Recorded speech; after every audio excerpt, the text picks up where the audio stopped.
I love paradox, and I find paradox as a source of great richness, of insight and creativity. And one of the most beautiful paradoxes is framed by two very insightful people. One is Tom Friedman, who wrote a book, very compelling book called The World is Flat.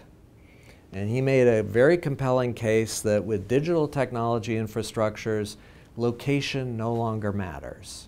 Wherever you are, you just plug into the wall, connect to the digital infrastructure, and you have everything you need.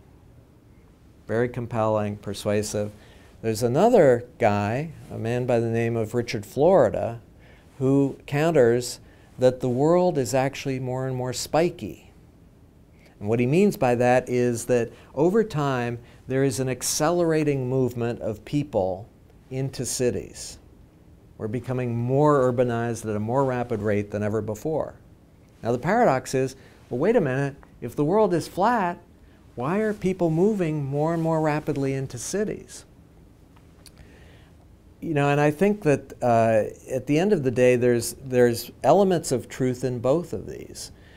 But what is driving, from our perspective, this movement into cities, there are many factors at work, but one of them is, I think, a lot of us have an intuitive sense that we're going to learn faster in a city, surrounded by other people that have similar or complementary talents to us, that we're going to learn much faster in that kind of environment than we would out in some rural area, even if we can plug in to the network and connect virtually with anybody we want. That notion in particular of these unexpected encounters that you have in cities, you know, walking down the street, sitting in a coffee shop, at the soccer game with your kids, talking to somebody that you never knew before, but when you strike up a conversation, comes up with a really interesting insight, helps you to get through a problem you've been wrestling with. Those kinds of opportunities occur much more richly and frequently in cities than they do in rural areas.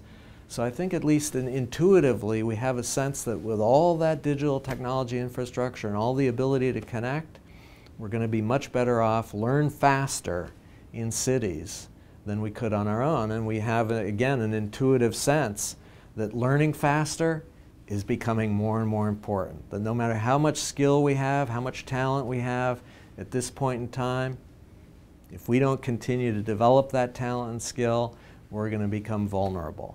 And so that's a powerful motivation to come into cities and to stay into cities.